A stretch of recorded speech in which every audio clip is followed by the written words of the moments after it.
എല്ലാവരും ചോദിക്കലുണ്ട് എന്താ long vlog ഇടാത്തത്, long vlog ആകെ 19 സബ്സ്ക്രൈബേഴ്സ് ആണ് നിനക്കുള്ളത്. ആരോടാ ചോദിച്ചത് എന്നോട്?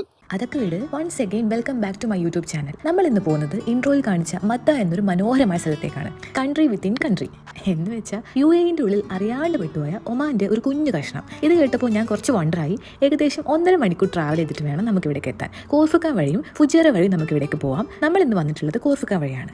ഇവിടെ വിന്റർ സീസണൊക്കെ ആകുമ്പോൾ ഫ്രണ്ട്സ് ആയിട്ടും ഫാമിലി ആയിട്ടും ഒരു 10 ഡേ ഒക്കെ ഉള്ള ട്രിപ്പാണ് പ്ലാൻ ചെയ്യുന്നതെങ്കിൽ ഇതൊരു നല്ല ഓപ്ഷനാണ്. സൂര്യൻ അവിടെ ചെന്നിട്ട് വേണം എണീപ്പിക്കാൻ എന്ന മൈൻഡ് സെറ്റിൽ നമ്മൾ ഇവിടുന്ന് ഏകദേശം 5 മണിക്കാവുമ്പോൾ ഇറങ്ങിയിട്ടുണ്ട്. അപ്പോൾ ഇനി അവിടെ എത്തിയിട്ടാവാൻ ബാക്കി.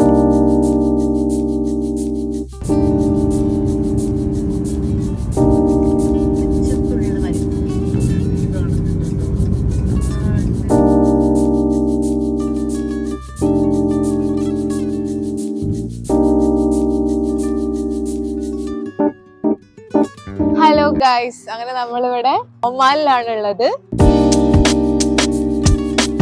അങ്ങനെ ബ്രേക്ക്ഫാസ്റ്റ് ഒക്കെ കഴിച്ച് നമ്മൾ ഉള്ളിലോട്ട് പോവാണ്. ശരിക്കും നമ്മുടെ നാട്ടിലെ ചില സ്ഥലത്തൊക്കെ പോയി ഒരു ഫീൽ ഇല്ലേ, അതാണ് കേട്ടോ ഇതിലൂടെ പോകുമ്പോൾ നമുക്ക് കിട്ടുന്നത്. എൻ്റർ ആയപ്പോൾ തന്നെ റോമിംഗ് ആയിട്ട് ഞാൻ പറഞ്ഞില്ലേ, this place is the part of Oman. വളരെ പീസ്ഫുൾ ആയിട്ടുള്ള ഒരു ഉൾഗ്രാമം എന്ന് വേണമെങ്കിൽ നമുക്ക് ഒറ്റവാക്കി വിശേഷിപ്പിക്കാം. ഇഷ്ടമുള്ളിടത്തൊക്കെ ഇതേപോലെ വണ്ടി നിർത്തി ഹാങ് ഔട്ട് ചെയ്യാനും സൂര്യന്റെ വെളിച്ചം തൊട്ടുണർത്തുന്ന പൂക്കളെ കാണാനൊക്കെ നല്ല രസമായിരുന്നു. UAE തിരക്കുകളിൽ നിന്നൊക്കെ മാറി നിന്ന് കുറച്ച് നേരം നമുക്കായിട്ട് സ്പെൻഡ് ചെയ്യാൻ പറ്റിയൊരു സ്പോട്ടാണെന്ന് എനിക്ക് തോന്നി. ഞങ്ങൾ പൊതുവെ പ്രകൃതി രമണീയത ആസ്വദിക്കുന്ന കൂട്ടത്തിലായതുകൊണ്ട് പിന്നെ പറയാൻ വേണ്ട.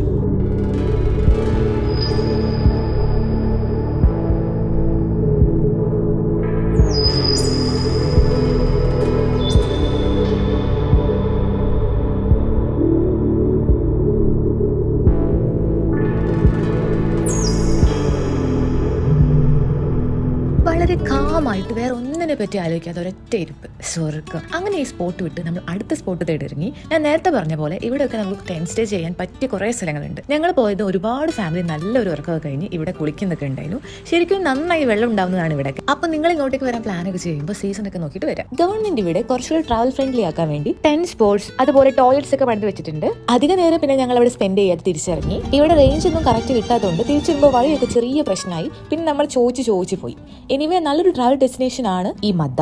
ഇനിയും ഇവിടെ ഒരുപാട് സ്പോട്ടുകളുണ്ട്. നമ്മൾ അവിടെ ഒന്നും ഈ യാത്രയിൽ പോയിട്ടില്ല. ഈ വീഡിയോ നിങ്ങൾക്ക് യൂസ്ഫുൾ ആവുമെന്ന് വിചാരിക്കുന്നു. അപ്പോൾ ബൈ ഫോർ നൗ.